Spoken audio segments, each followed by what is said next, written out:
Selamat datang di channel saya Serangga Gatal. Jangan lupa di subrek, like and share. Mimin doakan semoga kita sehat semua. Oke, kita mulai. Bagaimana ini bisa? Pria tua kurus itu tercengang dan hampir melompat kaget. Tapi sekarang, Su Yi keluar tanpa cedera seolah-olah tidak ada yang salah. Tentu saja, tuan muda Su ini tidak sederhana. Wang Zuo tertegun sejenak, lalu dia menghela nafas dengan emosi. Sepertinya dia tidak terlalu terkejut. Formasi tidak bisa dijebak, tapi mungkin tidak akan membunuhmu. Pria raksasa kekar di satu sisi menyeringai, pupil matanya seperti lonceng tembaga merah, dan ada aura haus darah yang brutal. Tembak. Tiba-tiba, di tengah hujan deras, suara pecah yang halus dan tidak terdeteksi terdengar. Su Yi memegang payung kertas minyak di satu tangan, dan membiarkan tangan kanannya kosong sesuka hati. Di malam yang gelap, panah hitam pekat meledak dengan keras ketika jaraknya 10 kaki dari Su Yi. Tapi ini baru permulaan. Suara jeritan tergesa-gesa yang bergema seperti biola bergema di malam hari, dan dari kehampaan ke segala arah, bilah tajam tiba-tiba menyapu. Pisau itu setipis sayap jangkrik, berbentuk seperti daun willow, sedekat transparan, tetapi memperlihatkan tepi yang ganas dan menakutkan. Kekosongan itu sepertinya terkoyak dengan retakan. Pinggiran yang tajam bercampur dalam hujan, tidak menentu, sangat sulit dideteksi, dan sulit dicegah. Menghadapi serangan mendadak seperti itu, apalagi master seni bela diri, itu adalah sekte bela diri bawaan, saya khawatir sulit untuk menangkap lintasan tepi. Tidak diragukan lagi, orang yang menembak sangat ahli dalam pembunuhan, dan dengan bantuan malam dan hujan, dia melancarkan serangan yang menakutkan terhadap Su Yi. Wang Zuo mengangguk diam-diam, matanya seperti listrik, dan dia memandang Su Yi di kejauhan, seolah ingin melihat bagaimana dia bisa menyelesaikan pembunuhan ini. Yang mengejutkannya, Su Yi tidak menghindar, seolah-olah dia tidak sadar, dia berjalan ke arahnya sendiri. Melihat baling-baling mendekat seperti jaring. Pada saat ini, cahaya pedang yang lebih gelap dan lebih gelap dari malam tiba-tiba muncul dari tangan kanan Su Yi. Suara mendesis terdengar. Desir. Pedang itu berkilat. Ratusan bilah seperti pohon willow tersapu seperti kertas, dan semuanya meledak di seluruh tubuh Su Yi bubuk yang dihancurkan. Tirai hujan yang turun sepertinya terpotong oleh pedang ini. Ini. Di balik batu hitam yang jaraknya belasan meter, seorang wanita berjubah hitam mau tidak mau terkejut. Di depan lututnya, ada gukin, alat spiritual yang ampuh. Membunuh musuh. Wanita berjubah hitam itu sudah memiliki tingkat kultivasi seni bela diri yang sangat tinggi, dan pencapaiannya di piano ini telah mencapai ranah transformasi. Percaya diri adalah untuk berurusan dengan seni bela diri bawaan, dan itu sudah cukup untuk membunuh harus berurusan dengan rasa malu. Tapi sekarang, pukulan pengetahuannya diselesaikan dengan pedang.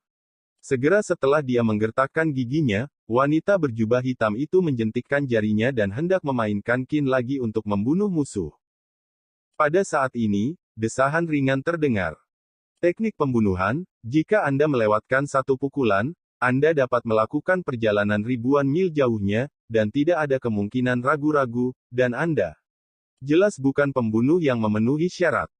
Suara itu masih bergema, dan wanita berjubah hitam itu tidak punya waktu untuk bereaksi, dan seutas energi pedang jatuh dari udara.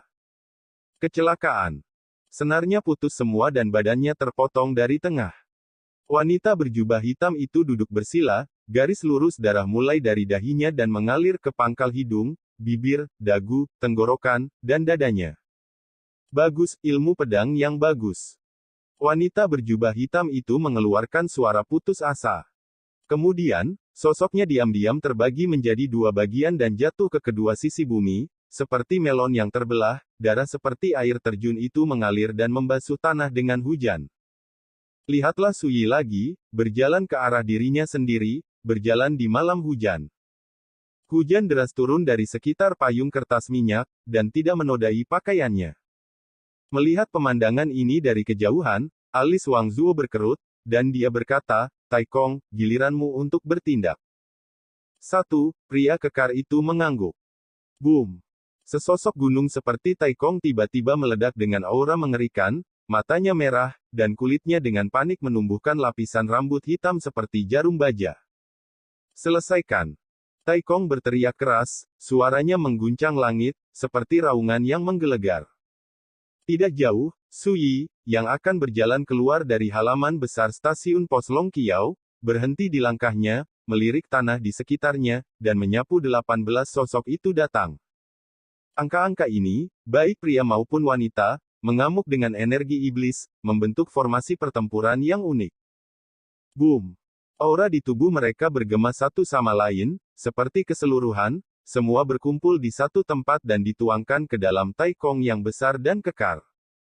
Terlihat dengan mata telanjang, aura di tubuh Tai Kong tiba-tiba naik dengan mantap, dan kekuatannya begitu kuat hingga pecah dan memercikkan hujan yang memenuhi langit. Adegan itu tidak diragukan lagi terlalu menakutkan. Sebagai perbandingan, Xia Houlin, Cai Jinghai, dan seni bela diri bawaan lainnya jauh lebih rendah. Aura iblis tua seperti Hua Liuye, wakil ketua sekte Yin Samen, tidak mengintimidasi seperti Tai Kong. Tidak diragukan lagi, mendapatkan kekuatan formasi pertempuran yang dibentuk oleh 18 sosok membuat kekuatan Tai Kong sendiri meroket. Ini seharusnya bisa memenangkan anak ini. Wang Zuo dengan lembut membelai luak hitam di lengannya, merasakan banyak kedamaian di hatinya. Tai Kong diubah oleh roh iblis, yang lebih menakutkan daripada monster tingkat 9. Sebanding dengan sekte bela diri bawaan. Dan 18 tokoh semuanya memiliki kultivasi alam master. Semangat dan kekuatan orang-orang, melalui formasi pertempuran ini, semua berkumpul di Tai Kong. Dalam hal ini, Tai Kong setara dengan mendapatkan berkah kekuatan dari 18 sosok master dari udara tipis.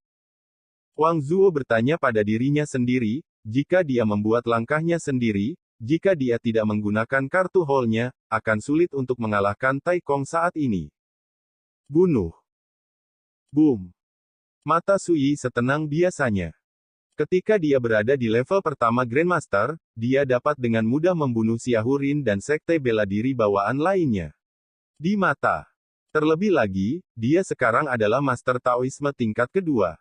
Lihat. Lengan bajunya membengkak dan melambai tiba-tiba.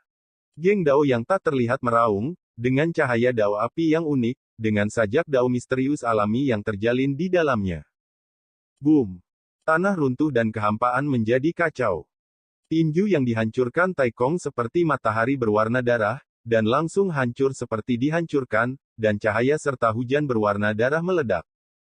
Kekuatan gesek Su Yi tetap tidak berkurang, dan dia menghantam Tai Kong. Pupil tembaga Tai Kong yang seperti lonceng menyusut, dan dia tiba-tiba meraung, mengangkat tangannya seolah mengangkat gunung. Di depannya, cahaya dewa melonjak, berubah menjadi penghalang berwarna darah tebal, menghalanginya seperti parit, dan menghalangi Su Yi kekuatan pukulan. Boom! Penghalang berwarna darah meraung, bergetar hebat, dan retakan muncul seperti sarang laba-laba. Meskipun serangan Su Yi akhirnya diselesaikan, penghalang berwarna darah juga meledak. Membuka. Sosok perkasa Tai Kong sedikit bergoyang, dan darahnya bergejolak. Dia ketakutan. Di bawah keterkejutan, 18 sosok yang membentuk formasi pengumpulan 6 harmoniki, juga bergoyang untuk sementara waktu, dan ekspresi mereka tiba-tiba berubah. Di kejauhan, Wang Zuo menarik napas, dan akhirnya warnanya berubah, tidak bisa tenang. Bunuh. Tai Kong tidak menunda, dia memegang tongkat perunggu panjang dari udara tipis, dan telapak kakinya menginjak tanah, bergegas pergi. Boom. Sebelum sosoknya mendekat, tongkat perunggu panjang di tangannya telah diangkat, dan dia menebas. Su Yi melihat payung kertas minyak di tangannya dan memutuskan untuk tidak menyimpannya. Itu akan sangat memalukan. Dentang. Pada saat itu, pedang 100 zang menyapu udara, seindah matahari terbit. Malam, hujan, udara, kabut. Semuanya tampak menguap, dan cahaya pedang yang tiada bandingnya menerangi dunia. Kekuatan semacam itu benar-benar berbeda dari sebelumnya. Pertama, basis kultivasi dari tingkat kedua Grandmaster Su Yi. Kedua, karena pedang Xuanwu disempurnakan oleh Su Yi, dan diukir dengan dekrit menelan roh, pedang itu bisa menyerap energi spiritual langit dan bumi. Di dalam tubuh pedang, ada juga sinar roh milik hantu api hantu. Semua kekuatan ini ditampilkan oleh Su Yi dengan pedang kegembiraan besar. Bagaimana kekuatan seperti itu bisa dibandingkan dengan masa lalu? Lihat. Pedang Qi seperti pelangi Qian, cemerlang seolah-olah berasal dari tangan peri, menembus tirai hujan di langit malam dan turun ke dunia.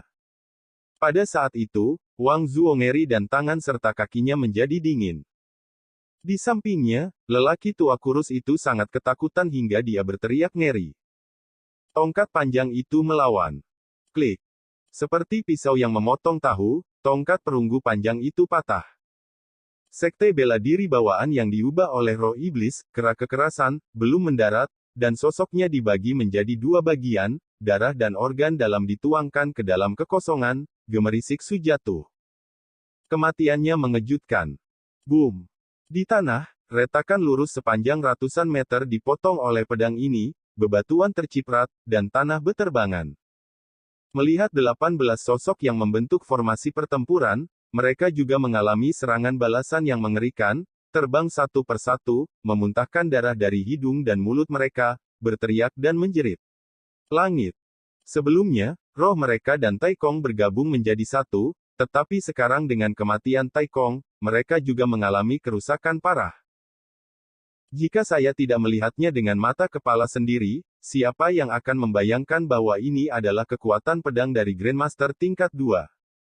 Tidak jauh, Wang Zuo tercengang. Penguasa Akademi Tianxing, Raja Qingxun dari dinasti Zhou Agung, dan salah satu dari 10 seniman bela diri yang hebat, pada saat ini, hatinya telah memicu badai. Dia tidak meremehkan Su Yi. Jika tidak, kami tidak akan menyiapkan penyergapan dengan hati-hati di sini. Tapi dia tidak menyangka bocah 17 tahun seperti Su Yi akan begitu kejam.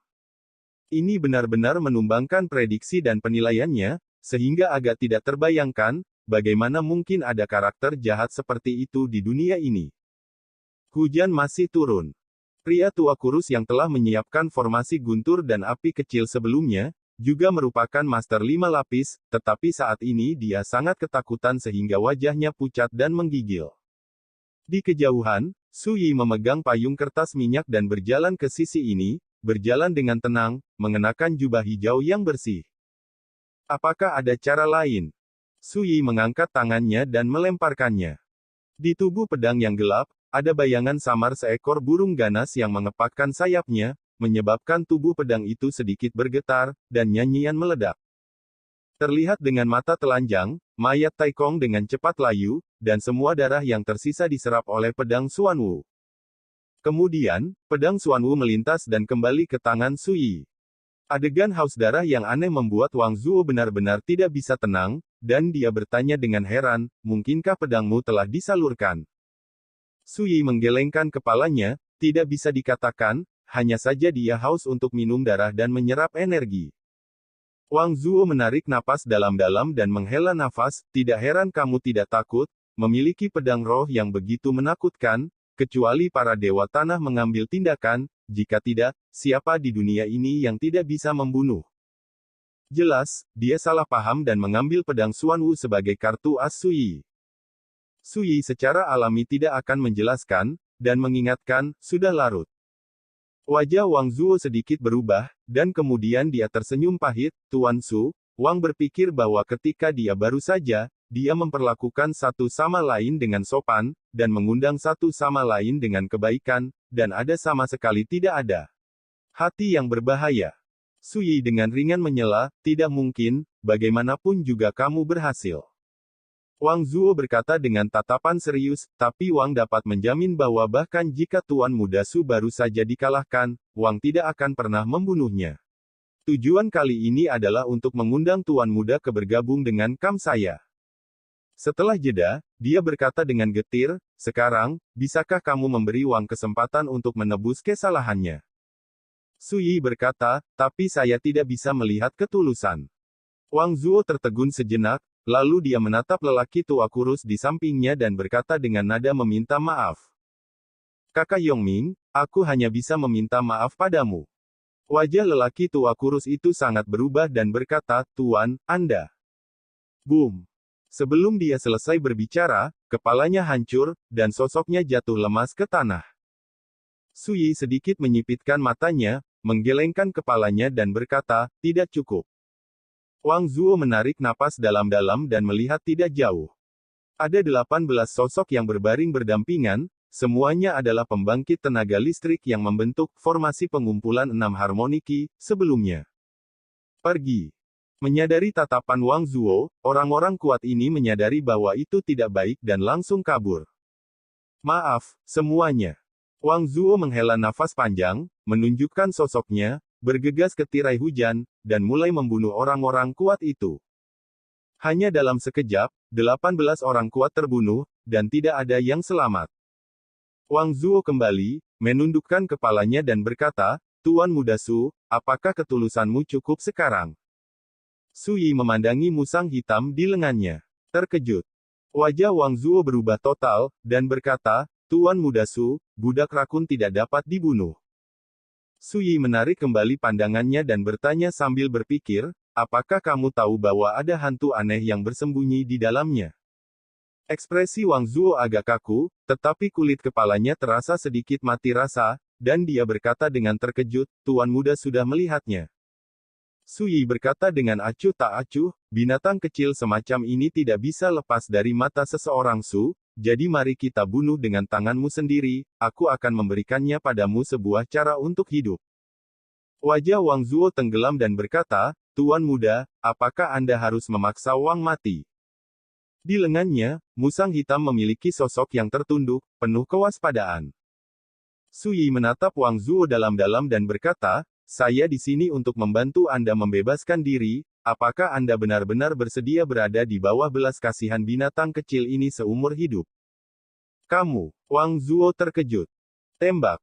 Tiba-tiba, musang hitam melompat, melambaikan cakarnya, membawa angin iblis hitam yang menakutkan, dan meraih Su Yi dengan ganas.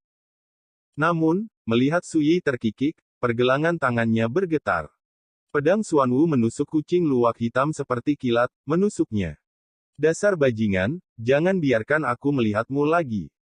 Pada kucing luwak, teriakan marah seorang wanita bergema, diikuti oleh sosok wanita ilusi yang melayang keluar dari udara. Ini jelas merupakan tubuh jiwa, sangat kabur. Begitu dia muncul, dia berubah menjadi angin iblis untuk melarikan diri. Dentang. Pedang Xuanwu mengerang, tubuh pedang gelap itu meledak dengan kekuatan menelan dekrit, seperti tangan besar yang tak terlihat, dengan kejam menggenggam bayangan jiwa perempuan itu, diseret ke arah pedang Xuanwu. Bahkan jika Anda adalah bagian dari kursi ini, Anda tidak akan diizinkan untuk menekan penistaan. Disertai teriakan marah, tubuh jiwa wanita itu meledak dengan hebat, berubah menjadi hujan cahaya berwarna-warni dan menghilang. Melihat ini, Su Yihun tidak peduli dan menyingkirkan pedang Xuanwu. Pada saat yang sama, Wang Zuo batuk darah di bibirnya, dan semangatnya lesu. Dia duduk terkulai di tanah, memegangi mayat kucing luwak hitam, kehilangan jiwanya, terlihat sangat sedih dan sedih. Hujan sudah sangat reda, dan semakin deras. Su Yi berdiri di satu sisi dengan payung kertas minyak, dan berkata, Dewa pengalih perhatian ini adalah biksu spiritual yang Anda katakan. Bagus. Suara Wang Zuo serak dan rendah, dan matanya berkilat mengingat, ketika saya masih muda, saya bepergian di kerajaan Qin besar, dan secara kebetulan bertemu dengan seorang gadis yang seperti peri di langit. Dia berkata bahwa saya sangat beruntung dan berinisiatif untuk menginstruksikan saya untuk berlatih. Sejak hari itulah takdirku berubah. Latihan yang saya latih, pil yang saya telan, dan pemahaman saya tentang jalan kultivasi semuanya berasal darinya. Saya memiliki apa yang telah saya capai hari ini. Mendengar ini, Su Yi mau tidak mau menggelengkan kepalanya dan berkata, tapi dia dipenjara oleh gumpalan jiwa, dan telah memanipulasi setiap gerakanmu selama ini. Dalam analisis terakhir, dia tidak menghargaimu, tetapi memperlakukanmu sebagai boneka karena belas kasihannya. Saya tahu. Wang Zuo tampak muram dan berkata dengan getir, aku sudah lama mengetahuinya, tapi aku enggan mempercayainya dari lubuk hatiku, atau dengan kata lain, aku telah menghindari ini. Masalah. Su Yi menyela, oke, saya tidak tertarik mendengar tentang masa lalu Anda yang malang. Anda hanya perlu memberi tahu saya apa nama faksi Anda, apa identitas wanita ini, dia bisa pergi. Wang Zuo terdiam lama, lalu menghela nafas. Tuan Muda Su membunuh sebagian jiwanya, dan cepat atau lambat dia akan menemukannya. Tidak apa-apa untuk memberitahumu. Mengambil napas dalam-dalam, dia berkata perlahan, fraksi yang saya ikuti disebut Tian Yinzong, dan wanita yang menginstruksikan saya untuk berlatih, menyebut dirinya, Raja Sejati Huo Huo, adalah penatua tertinggi Tianyin. Sekte Tian Yinzong. Ini benar-benar asing bagi Su Yi. Namun, ketika dia berpikir bahwa masih ada biksu spiritual di Dakin, Su Yi sedikit terkejut. Karena, sejauh yang dia tahu, sebagian besar rumor tentang biksu spiritual terjadi di negara Daxia, penguasa benua Changqing. Apakah aneh juga bahwa Tuan Muda, seorang biksu spiritual, mengapa dia muncul di Dakin? Wang Zuo jelas kembali tenang, dan berkata, saya memiliki keraguan tentang ini sebelumnya, dan kemudian ketika saya mengobrol dengan Zhenjun Luhuo, saya menemukan bahwa dia sering berbicara tentang Daxia. Masalah negara membuat saya curiga dia kemungkinan besar bukan biksu dari Dakin, tetapi dari Daxia. Su Yi mengangguk, masuk akal untuk mengatakan demikian, tetapi bagaimana seorang kultivator Daxia bisa muncul di Dakin? Apa yang Anda rencanakan? Wang Zuo menggelengkan kepalanya dan berkata, saya hanya tahu bahwa selama bertahun-tahun, Raja Sejati Luhuo telah mencari beberapa orang dan hal yang aneh dan tidak normal. Biarkan saya selalu memperhatikan pergerakan di 8 gunung iblis besar di Zhou Agung ini. Setelah jeda, dia melanjutkan, dan tindakan melawanmu kali ini juga karena, Raja Sejati Luhuo percaya bahwa ada sesuatu yang aneh tersembunyi di dalam dirimu. Kekuatan yang tidak biasa. Mata Su Yi berkedip, dan dia berkata, itu dia. Seorang kultivator yang diduga berasal dari Daxia, tertidur di Dakin, masih mencari hal-hal aneh dan tidak normal di dunia ini, yang sangat menarik. Su Yi bertanya, bagaimana dengan Yinzong hari ini, apakah itu kekuatan Dakin atau kekuatan Daxia? Ini, saya tidak tahu. Wang Zuo menggelengkan kepalanya, sejujurnya, anakku, sampai sekarang, aku bahkan tidak tahu di mana gerbang Sekte Tianyin dan berapa banyak murid di sana. Zhenjun juga jarang menghubungi saya. Kali ini juga, ketika saya mengetahui tentang putranya, pria sejati dari api-api mengirim budak rakun ke Dazu dan menemukan saya. Setelah mendengarkan, Su Yi tidak bisa menahan diri untuk tidak berkata-kata untuk sementara waktu, orang ini benar-benar tidak berbeda dengan boneka di belas kasihannya. Setelah memikirkannya, Su Yi bertanya lagi, pertanyaan terakhir, bagaimana Anda menghubungi si Fangge? Ini. Wang Zuo mengeluarkan peluit tembaga hitam berbentuk siput dari tangannya dan berkata, ini adalah tanda paviliun Sifang. Di setiap kota di Dazu, Anda hanya perlu meledakkannya dengan kekuatan kultivasi, dan itu tidak akan lama. Ada, Fighting Sparrow, datang ke pintu. Tulis informasi yang Anda inginkan pada kop surat dan berikan kepada Ji Guangkue, dan si Fangge akan segera mengetahuinya dan memberikan informasi pembelian harga yang diperlukan. Transaksi berikut semua dilakukan oleh Ji Guangkue. Su Yi mengangguk dan mengambil peluit tembaga hitam. Sedikit diteliti dan ditemukan bahwa ini adalah instrumen yang sangat halus dan kompak, diukir dengan pola pesan rahasia yang unik, yang sulit untuk ditiru oleh orang biasa. Tidak banyak nilainya. Menggunakan metode ini untuk melakukan transaksi intelijen, paviliun Sifang tampaknya lebih misterius dan berhati-hati daripada yang saya kira. Sambil memikirkannya, Su Yi mengangkat kepalanya dan melihat ke langit. Kamu berkata, sekarang setinggi ribuan meter di langit, apakah ada burung pipit yang mempesona menyaksikan apa yang terjadi di sini? Semuanya. Sekian dulu update-annya, tunggu lanjutannya di channel saya Serangga Gatal, di subscribe ya guys. Terima kasih.